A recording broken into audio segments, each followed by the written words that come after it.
Ramogi TV. Jatend Migao mar wuoth pacho ka oyango chike mag apaya ma piny owacho keto mano kaka yor thiro masiche masiko tuch pacho ka.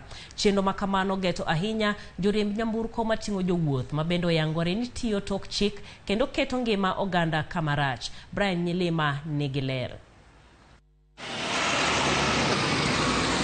Kaluwore gi masiche mag apaya mosebedo katimore pacho ka, piny owacho koro wuok oko mar kawo okenge mabiro duoko piny masira makamago. Ajali za barabara ndio mbaya zaidi kuliko ugonjwa wowote Kenya na kuliko pombe yoyote na kuliko shida yote ile.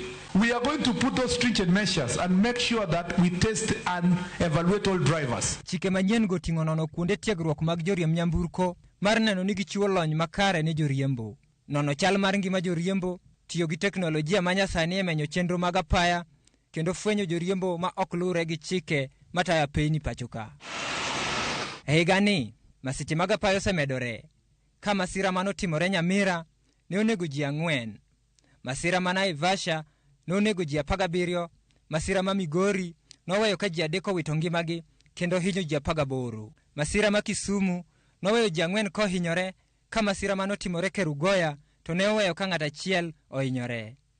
Kaluwore gi duol mochung' ne chenro mag apaya NTSA, masiche mag apaya medore higa mar 2023 ka ipimo kod higa mokalo. Duol nolero ni higani jowuoth maromo 330 osewito ngimagi koting'o koda ka joriemb nyamburko 98, joriemb apiko 265, joriemb ndigni 17, kama kelo kwan mag jogo mosewito ngimagi e masichni mag apaya nyaka 710 hare dwe mar 1 nyaka dwe mar 3.